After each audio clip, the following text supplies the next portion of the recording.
नमस्कार. कनकखुशी न्यूज चॅनलमध्ये आपल्या सर्वांचे स्वागत आहे. वानाडोंगरीची शासकीय निवासी मुलींच्या शाळेचे 10वीमध्ये भरघोस यश. तामिळनाडूचे नवनियुक्त मुख्यमंत्री यांनी केल्या महत्त्वाच्या 3 घोषणा. कोणत्या घोषणा आहेत त्या बघूया. बौद्ध हा धर्म आहे, त्याला संवैधानिक जातीचा दर्जा नाही, असे निवृत्त न्यायमूर्ती CS थूल म्हणाले.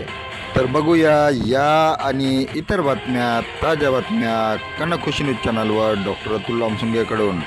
आपण जर चॅनलवर नवीन असाल तर कनकखुशी न्यूज चॅनलला सबस्क्राईब करायला विसरू नका आणि नियमित बघत रहा कनकखुशी न्यूज चॅनलवर ताज्या बातम्या हिंदी आणि मराठीतून. राजकीय, सामाजिक आणि इतर बातम्या, स्थानिक बातम्या नियमित बघत रहा कनकखुशी न्यूज चॅनलवर. तर बघूया आजच्या ताज्या बातम्या. वानाडोंगरी तालुका हिंगणा येथील अनुसूचित जाती व नवबौद्ध मुलींच्या शासकीय निवासी शाळेमधील माध्यमिक शालांत प्रमाणपत्र परीक्षेत मेरिटमध्ये 3 विद्यार्थिनी असून शाळेतील निकाल 100% लागलेला आहे. प्राची अनिल रंगारे या विद्यार्थिनीने 94.80% गुण मिळवले असून ती प्रथम आली आहे. त्याचप्रमाणे विजेता संजय कुमार गजबे हिने 93.20% गुण मिळवले असून ती द्वितीय आली आहे.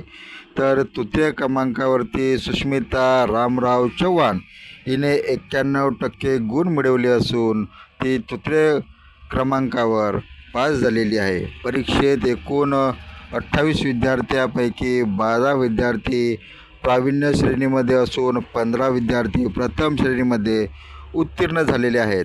प्रसाद कुलकर्णी, प्रादेशिक उपायुक्त समाज कल्याण विभाग नागपूर आणि सुकेशिनी तेलगोटे, सहाय्यक आयुक्त समाज कल्याण कार्यालय नागपूर यांनी शाळेत आणि शाळेतील शिक्षकवृंद यांनी प्रावीण्यप्राप्त आणि मेरिटमध्ये आलेल्या विद्यार्थिनीचे अभिनंदन करून तामिळनाडूचे मुख्यमंत्री विजय थलपती यांनी बहुमताचा आकडा शेवटी पार केला आणि मुख्यमंत्री पदाची शपथ घेतली.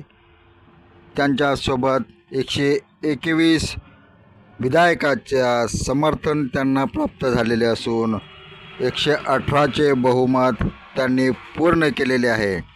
मुख्यमंत्र्याची शपथ घेताच त्यांनी महत्त्वाचे 3 निर्णय.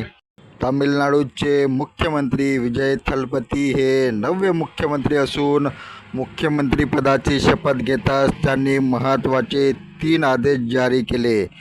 यामध्ये पहिला आदेश महिन्याला 20 युनिट बिजली फ्री देणार, अँटी ड्रग्ज युनिटचे स्थापना आणि महिला सुरक्षासाठी महिला सुरक्षा बल गठन करण्यात आले.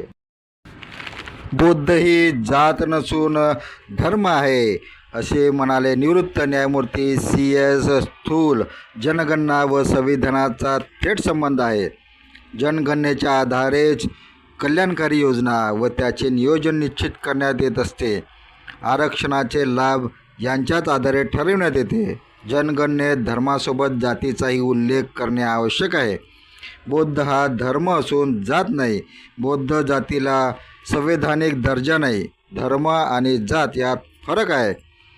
डॉक्टर बाबासाहेब आंबेडकर कन्व्हेन्शन केंद्र येथे बुद्ध आणि बाबासाहेब आंबेडकर या विचारावर आयोजित परिसंवादामध्ये ते बोलत होते. यावेळी निवृत्त न्यायमूर्ती त्याचप्रमाणे ज्येष्ठ पत्रकार श्रीमंत माने प्रामुख्याने उपस्थित होते. निवृत्त न्यायमूर्ती थूल पुढे म्हणाले की इंग्रजाच्या काळात जाती अनुसूचित करण्यात आल्या, त्या आजही कायम आहेत. यात बौद्ध असा उल्लेख नाही. बौद्ध धर्म असून ती जात नाही. जात ही जन्मापासून असते. जनगणनेत धर्मासोबत जात लिहिणे महत्त्वाचे आहे. नवबौद्ध व बौद्ध लिहिल्यास अल्पसंख्याक ठरेल. त्यामुळे धर्म बौद्ध लिहित जात महार नमूद करण्यात यावी. जनगणनेच्या आधारेच योजना आणि नियोजन ठरविले जाते. नोकरी, शिक्षणाचे, आरक्षणाचे धोरण यावरून निश्चित होत असतात. कल्याणकारी योजनेच्या फायद्यासाठी संविधानातील तरतुदीनुसार माहिती द्यायला हवी. निवृत्त न्यायमूर्ती चव्हाण म्हणाले की डॉक्टर बाबासाहेब आंबेडकर हे लहान राज्याचे समर्थक होते. आज भाषिक वाद उद्भवत आहे. याबाबत डॉक्टर आंबेडकरांनी आधीच चिंता व्यक्त केली होती.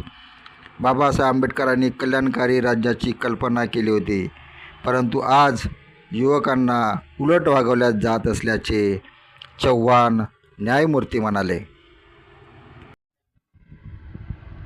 धन्यवाद. आपण बघत होता कनकखुशी न्यूज चॅनलवर आजच्या ताज्या बातम्या. आपण कनकखुशी न्यूज चॅनलला सबस्क्राईब करा आणि आपले कॉमेंटसुद्धा द्या. तर बघत रहा नियमित कनकखुशी न्यूज चॅनलवर ताज्या ठळक बातम्या. नियमित बघत रहा.